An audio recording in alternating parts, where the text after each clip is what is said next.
Wang Wei is one of the more curious poets of the Tang Dynasty. Like many of his great contemporaries, his life was somewhat uprooted by political upheaval at the time, the An Lushan Rebellion.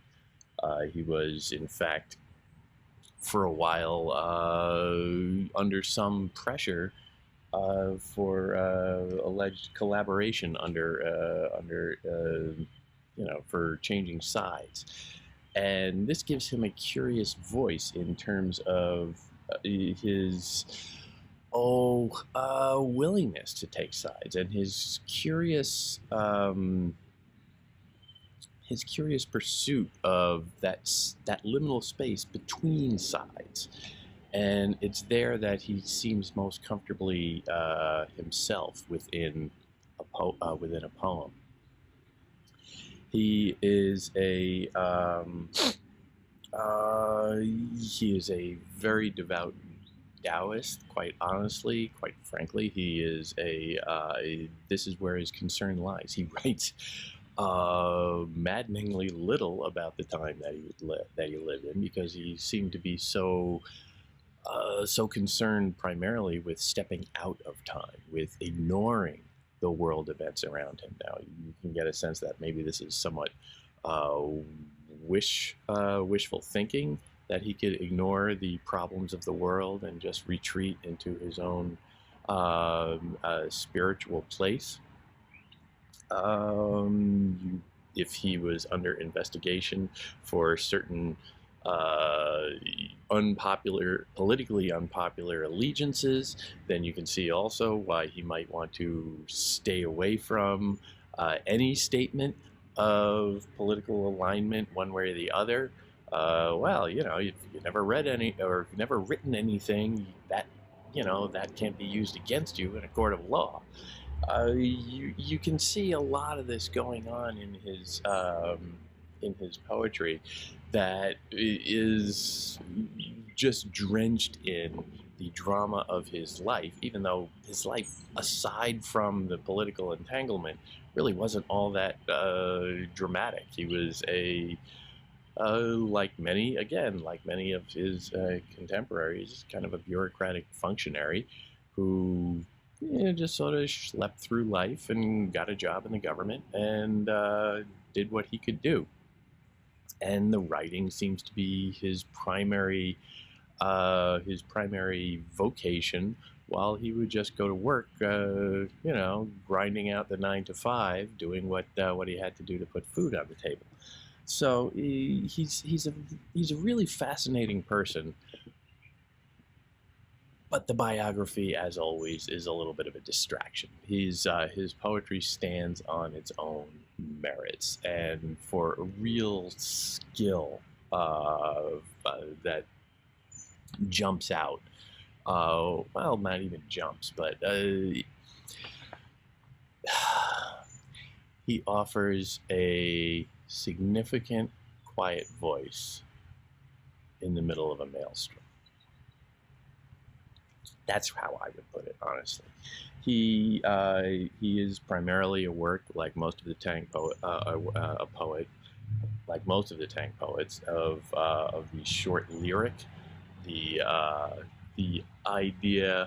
lyrics have been popular in China for quite some time, but they had really, under the Tang, they really took a kind of deliberate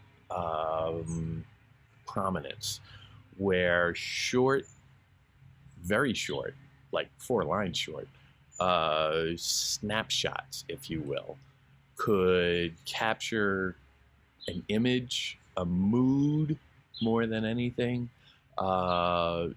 somehow convey a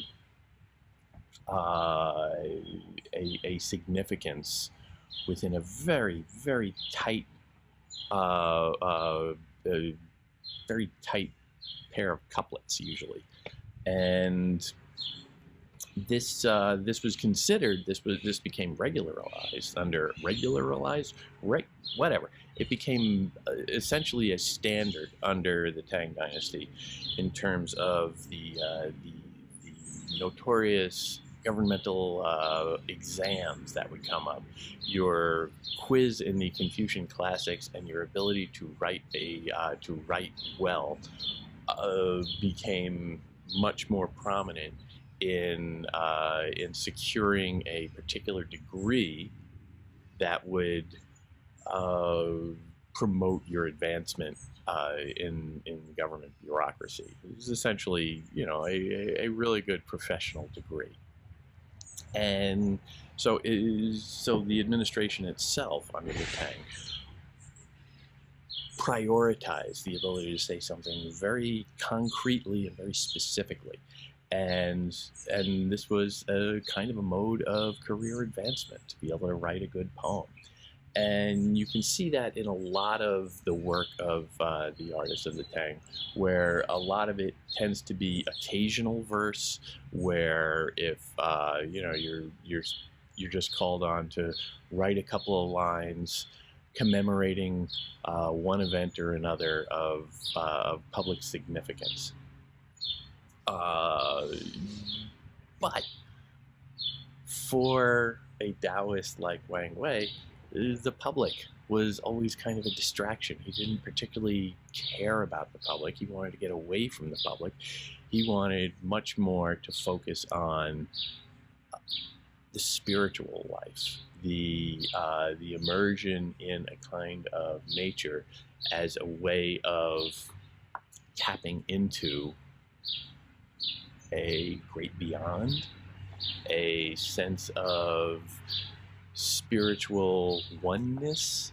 I don't want to get too hardcore into the philosophical and spiritual aspects of Taoism, but they infuse everything he wrote. Primary among his work is probably the Wang River collection, a series of short lyrics that just capture little moments, little evocative instances that communicate much more than he could ever really describe, perhaps in much broader prose. The terseness of the poetry tends to communicate so much because you have to dig into it and pull the meanings out. The first one, Meng Wall Cove. A new home at the mouth of Meng Wall, ancient trees, the last withered willows, the one who comes again, who will it be? Grieving in vain for former men's possessions. Short, the somewhat opaque, I think it's fair to say. A couple of things that just jump out at me. First of all, a Meng Wall cave, a wall. There are, throughout Wang Wei's work, a number of, let's say, borders, distinctions between one thing and another. And a wall is such a thing. It tends to, you could say, divide two spaces. But another way of looking at that, and another way that I think Wang Wei is always playing with, is that it divides two spaces, but it also marks the joining of two spaces. And that dynamic of being separate but united is I think significant. Spiritually, you could say that, okay, the spiritual world is perhaps distinct from the material world, but at the same time, they are somehow connected. And I think he's playing with that an awful lot. A new home at the mouth of Meng Wall, a new home gives a sense of impermanence. Well, it hasn't been there before, it's somehow new. A new home, maybe there's something being built. This is human activity.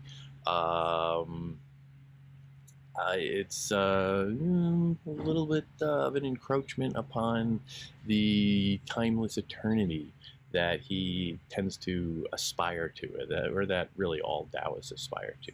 Ancient trees, the last withered willows. You get a sense of the timelessness of nature itself is showing the wares of time. They are being withered. The willows are being withered. The one who comes again, who will it be, grieving in vain for former men's possessions? Former men's possessions. So there have already been people who have been here before, and they have lost. There's a sense of loss. There's a sense of the timeless. The timeless nature of seasons, of cyclical change. People come, people go. This is the broader ambition to which Wang Wei seems to be aspiring, where the comings and goings of human beings are, in effect, immaterial. They are, well, they're literally immaterial, or they, whatever, but they're unimportant. And the cycles of change are somehow more permanent, more the focus. Number 5, deer enclosure. Empty mountain, no man is seen, only heard are echoes of men's talk. Reflected light enters the deep wood and shines again on blue-green moss. Empty mountain. Empty is a core emptiness itself. Okay, emptiness is a core Taoist belief that that you need to, as a believer, you need to somehow empty yourself of yourself, and so you can become one with nature, with the universe, with the spiritual realm. So here he's saying that applies to nature as well. Empty nature, or empty mountain. It is purged, let's say, of any particular identity, any particular content, any particular meaning that is distinct. No man is seen, desolation, no society, let's say. Only heard are echoes of men's talk. Echoes. So it's not even the talk itself, but the echo. So you are at some remove. Men's talk is there, but you're only getting it sort of refracted through this other natural phenomenon of the echo. Reflected light.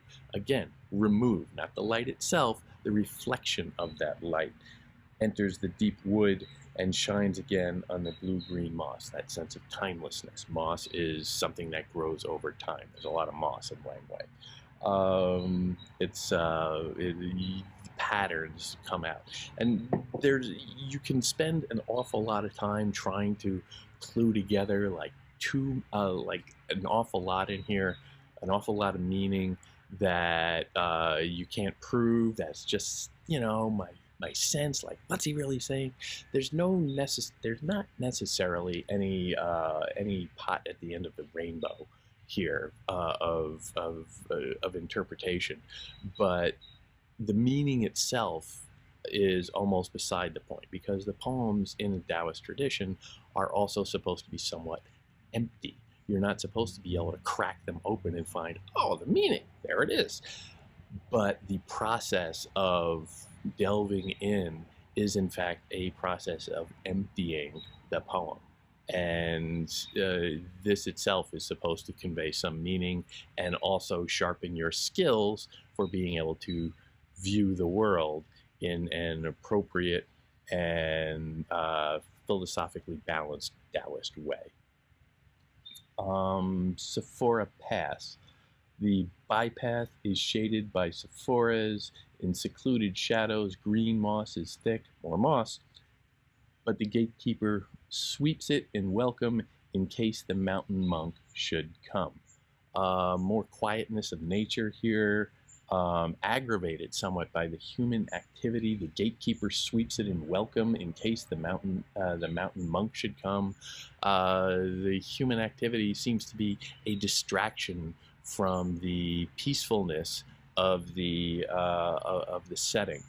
And the mountain monk. A mountain monk is probably not supposed to be going by and visiting people, so you get a sense of, well, maybe the organization of this monk or the devout nature of this monk is itself somewhat questionable.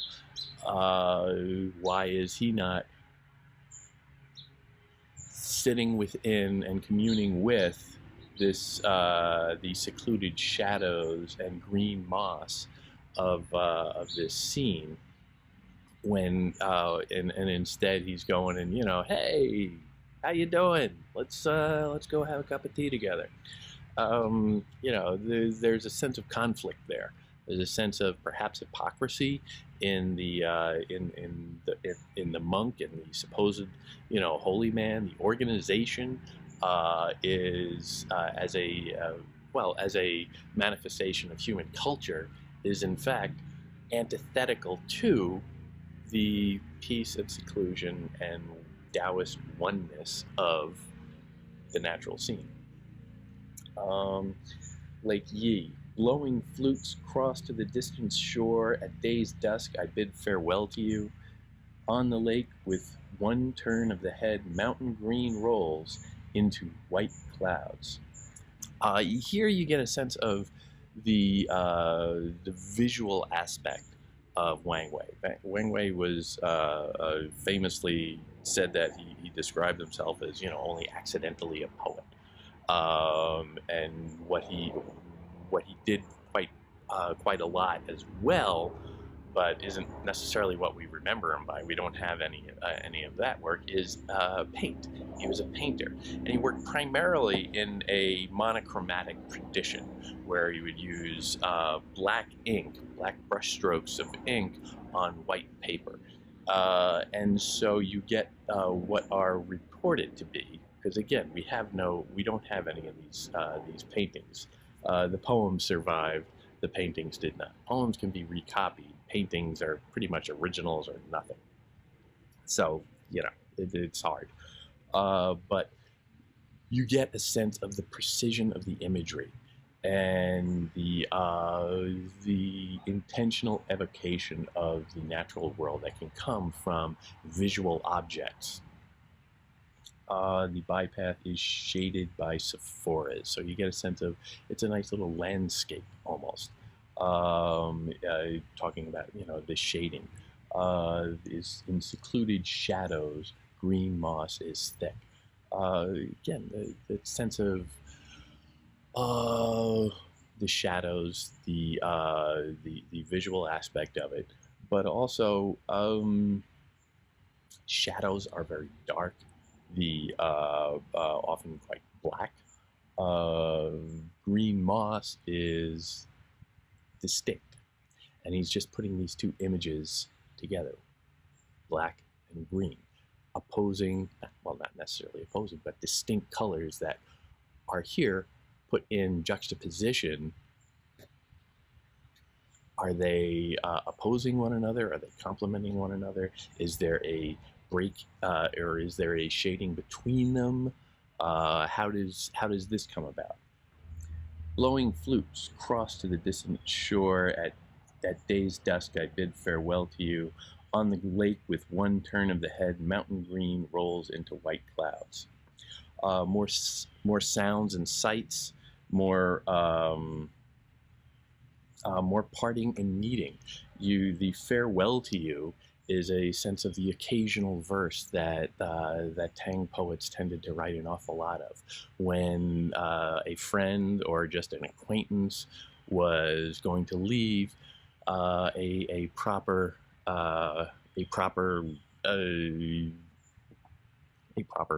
bureaucratic functionary would write a short note, an elegant little note, often in quite beautiful calligraphy, to commemorate the leave taking or the arrival, or any number of several different things that happen that a poet was expected to record.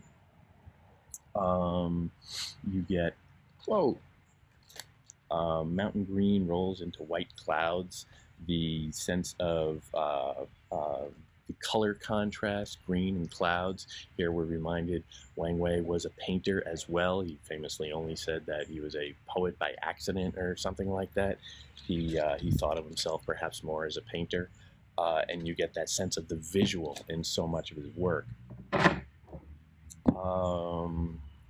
At day's dusk, I bid farewell to you. Dusk is a separation point, again, a place of conjunction or division, depending on how you view it.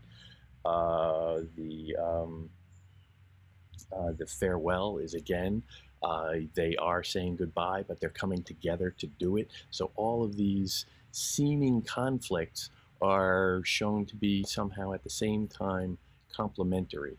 The mountain green rolls into white clouds. So the mountain, I think you could say here, would be another image of nature, but nature itself is kind of dissolving into this other aspect of nature, which is closer to the heavens, which is just the broad brush of nature.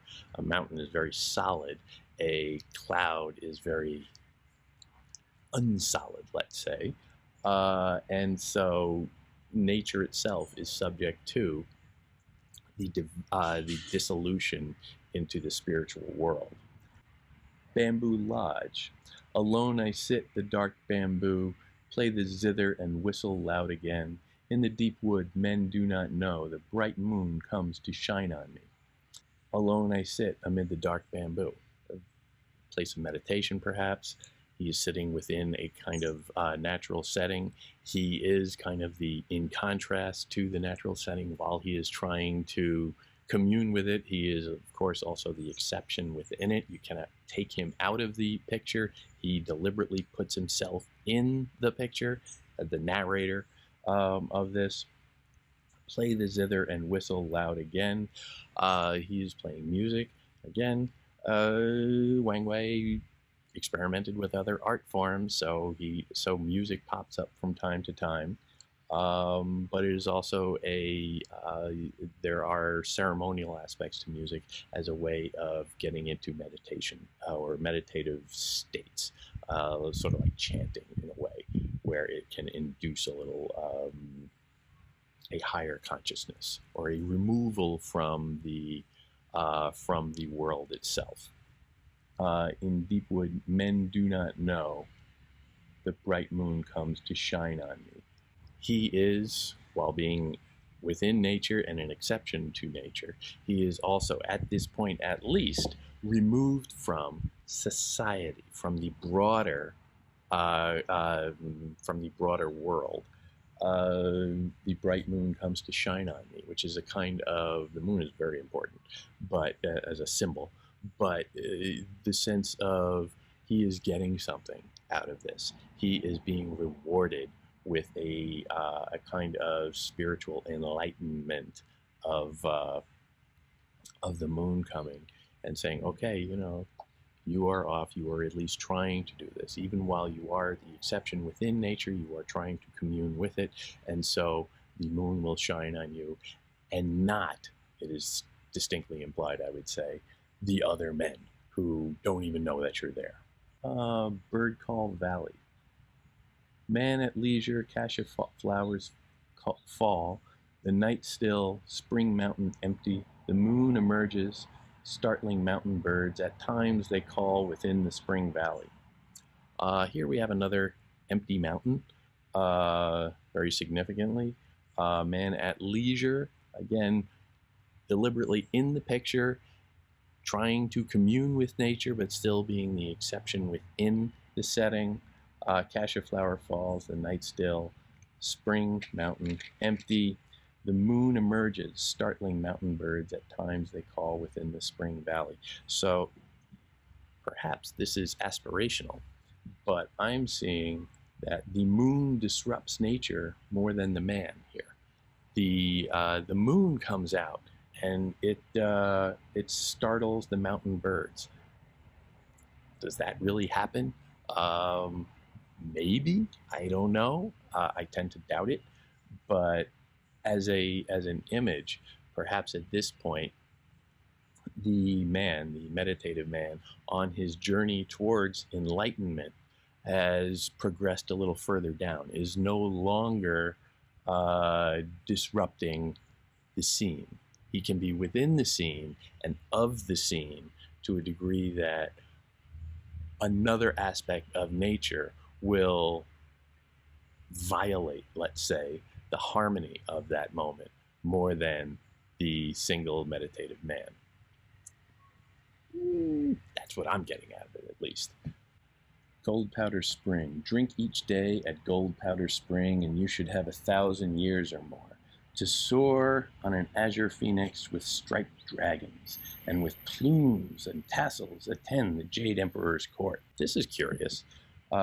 Drink each day at Gold Powder Spring, kind of imbibing of nature, and you should have 1,000 years or more. It will be spiritually fulfilling to you, not just liquid fulfilling, but you will be spiritually fulfilled. It will give you something out of your experience that will have some immaterial value in a Taoist sense.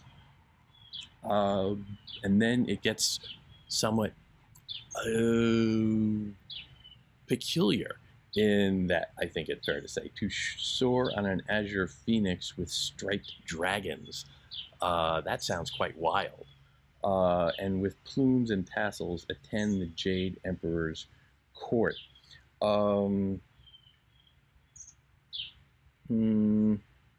This is a kind of, this is getting a little local in the culture, and these are associated with immortality.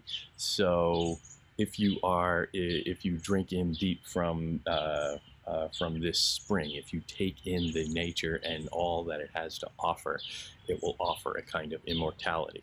Will that be immortality in the world or immortality in a spiritual sense?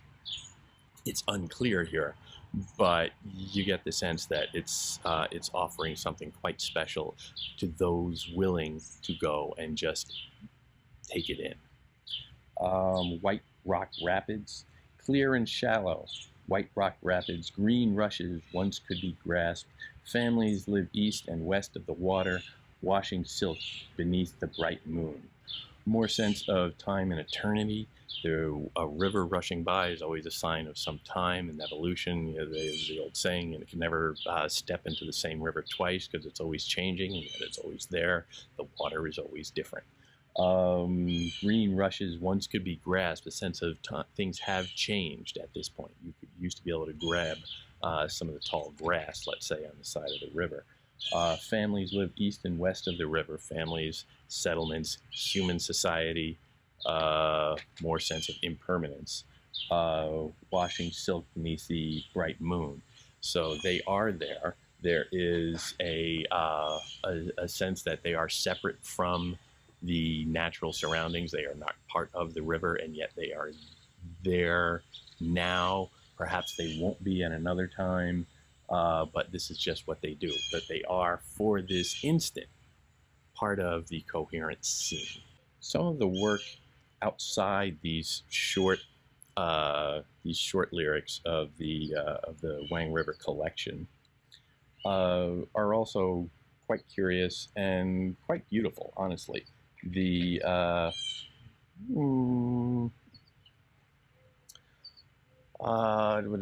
Let's say, visiting the Temple of Gathered Fragrance. I do not know the Temple of Gathered Fragrance for several miles, entering cloudy peaks, ancient trees, paths without people, deep in the mountains. Where is the bell? Noise from the spring swallows up lofty rocks. The color of the sun chills green pines. Toward dusk, by the curve of an empty pond, peaceful meditation controls poison dragons. This is curious. We have more ancient trees, the sense of nature being somewhat eternal, but they are, of course, part of nature, and they will dissolve. And we've seen in other lyrics here that they too are caught in time, although there's less turbulent, let's say, than human society.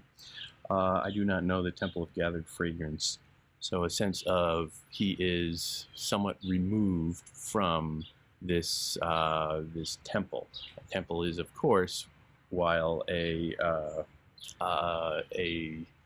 spiritual place, it is removed from, it is part of human society. It is part of human culture. And here it is in fact, the Temple of Gathered Fragrance is a Buddhist monastery. He is a practicing and devout Taoist, so there is some conflict there already. He is perhaps saying that, they are just not following the true path. They are too caught up in the ways of the world by focusing on their monastery when all they need to do is be within nature.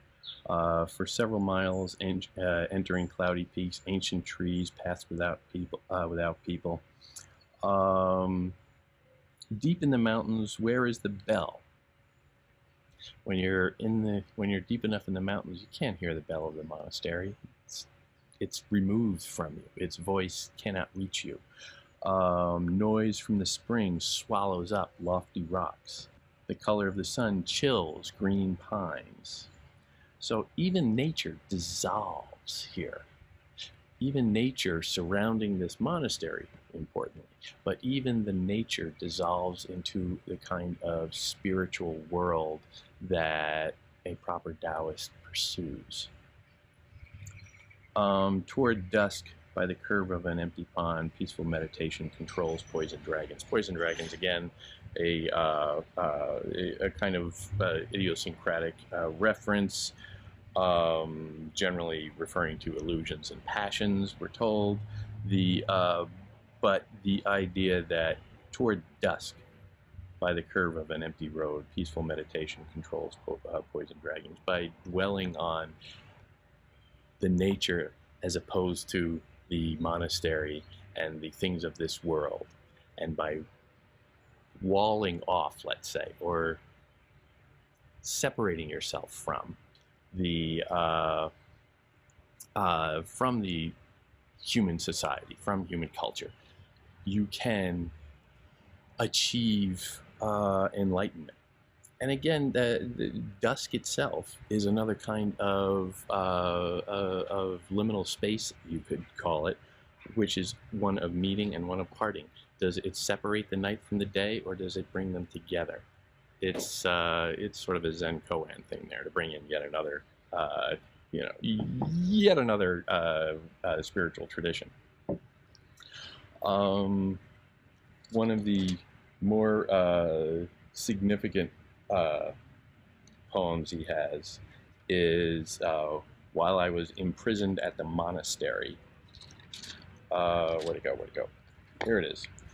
Which is one of the few times he ever spoke about or ever wrote about his experience of the political evil of his time, the Anlishan Rebellion. When I was imprisoned in Puti Monastery, Pei Di came to see me. He spoke of how the rebels ordered music played at Frozen Emerald Pond. After the court musicians began to play, their tears fell. I secretly recited and presented this to Pei Di. That's kind of the title, and it's longer than the poem. But it's just a sense of, well, these are very occasional verses meant to capture something very specific and be just a snapshot of a moment that can evoke something much more. So the context is almost more important, I would say, than the poems themselves, or than the words themselves, because the words are just sort of another sense of the impermanent human culture that is just in the way of understanding pure emptiness in the Taoist sense. So from 10,000 homes, this is the thing, from 10,000 homes of grieving hearts arises wild smoke. The 100 officials, when will they again attend court? 10,000 homes of grieving hearts arises wild smoke. That's a somewhat violent image, and just gives you a sense of the devastation that warfare can bring. Again, we're dealing with it at some remove. We're seeing the smoke, which is not the same thing as seeing the fire or the battle. We're seeing the smoke from it. We're seeing the after effects. We're seeing the echo of it, if you will. and the 10,000 homes of grieving hearts. We're not told why they're grieving. We're just told that they are. So again, something removed from the actual events that started the emotion. Let's say the worldly is still at a distinct separation from his consideration. He is dwelling on something much broader and more abstract, let's say. The 100 officials, when will they again attend court? So those are the officials who were being compelled to play under duress, let's say, to celebrate the victory that they do not have a part of. And this is just taking that instant, that tiny moment, to register the loss, the pain, the suffering. Two that I particularly like. Zhangnan Retreat. In middle years, I am rather fond of the Tao. My late home is at the foot of Southern Mountain. When the feeling comes, each time I go there alone, that splendid things are empty, of course, I know. I walk to the place where the water ends and sit and watch the time when clouds rise. Meeting by chance an old man of the forest, I chat and laugh without a date to return. This is another instance of, I think, liminal spaces. He is in his middle years, being middle-aged. So what is it to be middle-aged? You are not quite old, you are not quite young, but you are at the point where young and old meet. So it's a division, it's a unity. Make of that what you will. He is at the foot of Southern Mountain. There's the mountain, presumably, and then there is the valley or the plain, or I'm not sure of the geography here, but he is at that inflection point between them. And this is followed by having, these are the concerns of his middle years, middle-aged people. Well, what happens later on?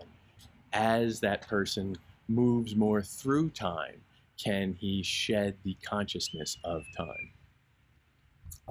In late years, I care for tranquility alone. A myriad affairs do not concern my heart. A glance at myself, there are no long-range plans. I only know to return to the old forest. Pine winds blow, loosening my belt. The mountain moon shines as I pluck my zither. You ask about reasons for success and failure? A fisherman's song enters the shore's deeps. Wow, what is going on here? Well, significantly, pairing these two together is, I think, important. Again, division and joining. In late years, as opposed to in middle years, so you get a sense, okay, he's got a few more crow's feet on the temple. I care for tranquility alone. Notice the difference. I am rather fond of the Tao in his middle years. He's rather fond of, which is rather fond is a kind of a cute little locution. Translation is always tricky in this, but it sounds almost casual. I'm rather fond of it. Like he is injecting too much of himself into the equation. And he is fond of the Tao. He is fond of the formal belief system, the separate, distinct human cultural manifestation known as the Tao. But in later years, he has stripped that away to get down to its essence, which is tranquility. He's done away with the formal trappings, with the intellectual encumbrances of a belief system, and is now just focusing on the pure essence of it, the tranquility of it. A myriad affairs do not concern my heart. Who doesn't want that? A glance at myself, there are no long-range plans. Notice the declarative sentence there. It's not that that I have no date to return, or I have no plans.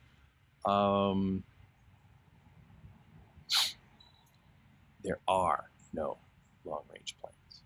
That's a sweeping universal statement. This is not just applying to him, this is applying to everyone and everything.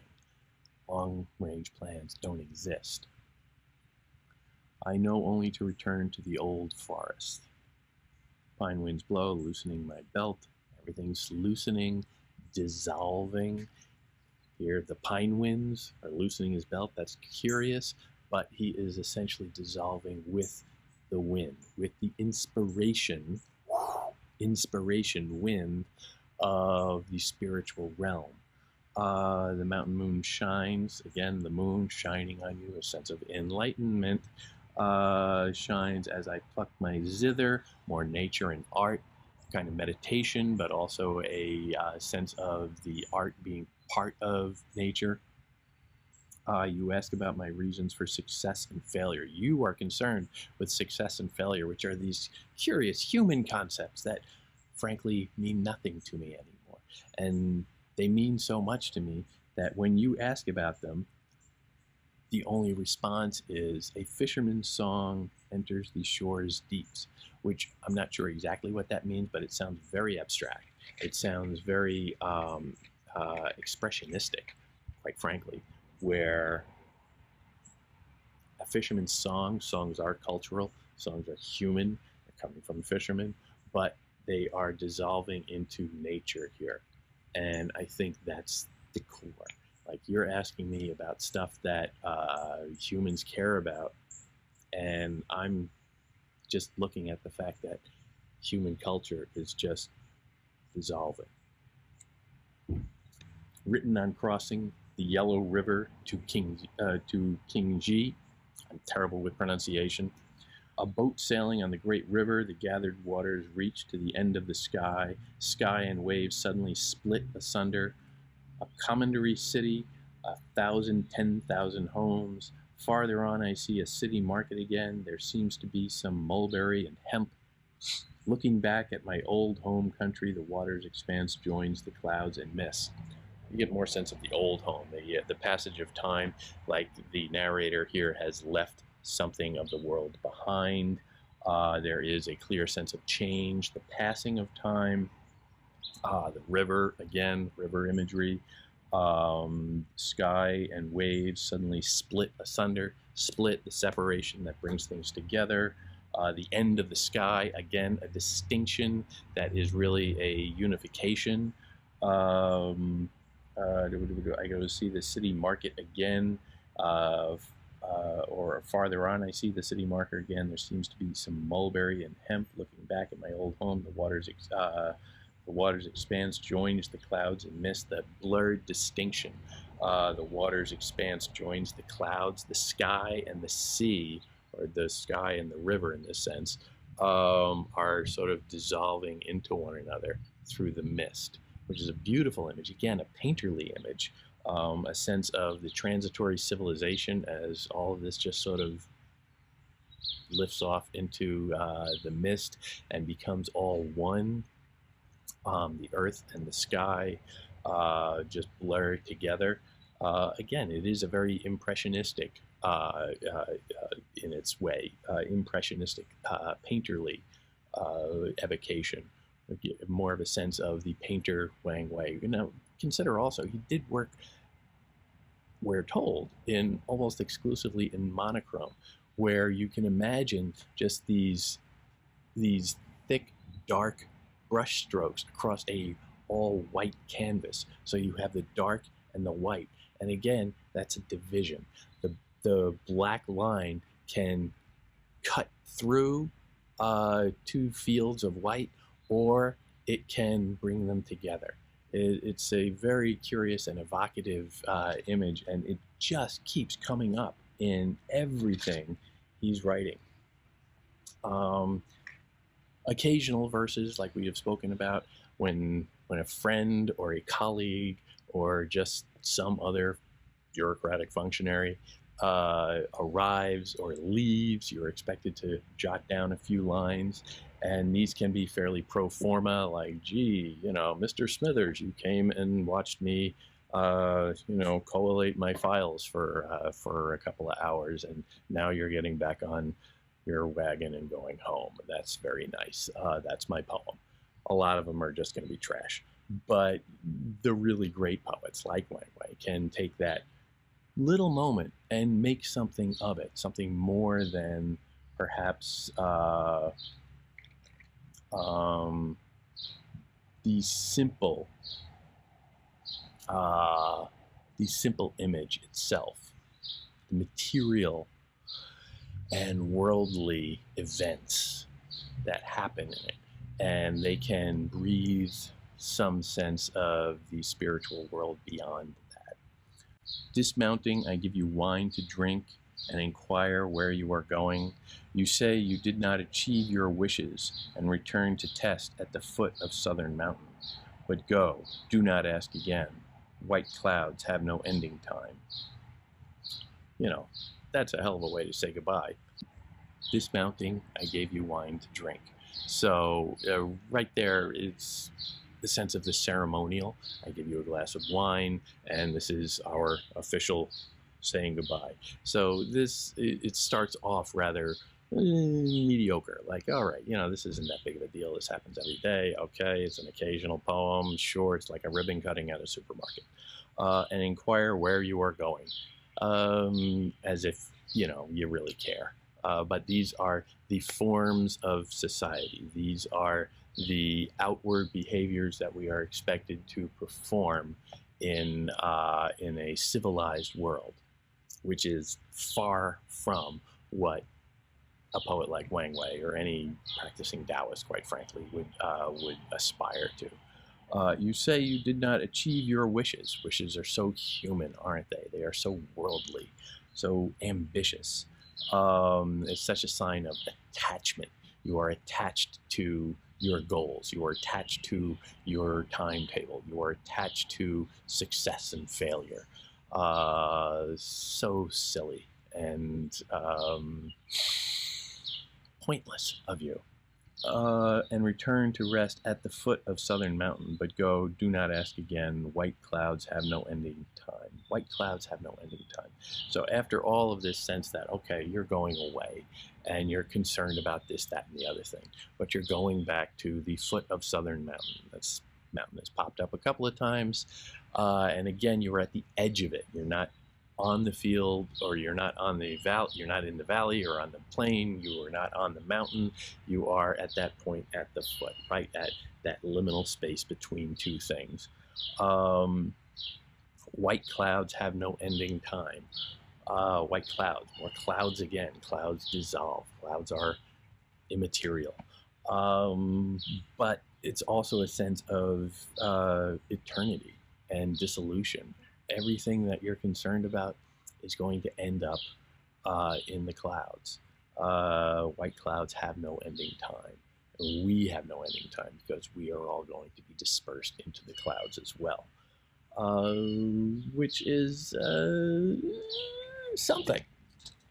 Another one I just like to note, there's so many that's just so fun to go through. Farewell to Yuan II on his mission to Anshi. Pronunciation. In Wei City morning, rain dampens the light dust. By the traveler's lodge, green upon green, the willow's color is new. I urge you to drink up yet another glass of wine. Going west from Yang Pass, there are no old friends. So it's another goodbye. But you get that sense of the painterly quality of it, the impressionistic quality of it. Morning rain dampens the light dust. That's a beautiful image, and you can see him sort of painting something like that. I don't know if you could do it in black and white. I'm assuming he could. I don't know. I'm thinking more, European impressionists here, but that's just me. By the Traveler's Lodge. The Traveler's Lodge, travelers are naturally impermanent. A Traveler's Lodge is naturally someplace you just stay for a single night usually and then move on. It's not home, it's not the road, it's something in between. You can go forever with that. Green upon green, the willow's color is new. the willow's color is new. Trees get new colors. I'm not sure about that line. I think perhaps it is a sense of the impermanence that perhaps we cannot see, because it is green upon green, but everything's always changing. Like, you can't step into the same river twice. You can't look at the same tree twice, I guess. I urge you to drink up yet another glass of wine, the ceremonial wine that marks a formal ceremonial goodbye. Going west from Yang Pass, there are no old friends.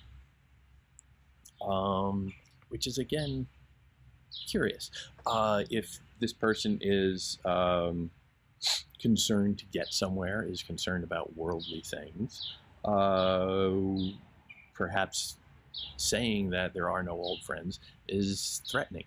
It's like, clearly they are meeting here, but now he is going somewhere where he will not be met. Is that a good thing? Is that a bad thing? Who is the speaker in this? Is this a person who is more enlightened, and like the rest of these poems tend to be suggested that this is from a place of enlightenment and giving advice to somebody who isn't so? Or is this somebody who is the voice of somebody who is saying, who is clinging more to the world and saying, there are no, where you're going, it's just nature. There are no other people there. You won't find a friendly face. Maybe the narrator here is more attached to the world than the other character. It's uncertain. There are no answers. There are no definite meanings to these poems. They are very short, highly evocative instances, snapshots of a reality that is more spiritual than physical. And that's part of the point, because the ideas themselves would be all we can conceive of in this world. And that's really beside the point. The idea is the progress. The idea is that spiritual uplift of going, oh, wow, that's different. What does that mean? The embracing of the unknown, the emptying out of yourself that stands in opposition to meaning and tries to capture it and conquer it. That's all of this world. But if you just embrace that moment of wonder, of mystery, of emptiness, that's where the Taoist tradition, and here I think particularly within the Tang Dynasty and the poets that celebrate it or remark it, I think that's where they really get their greatest voice.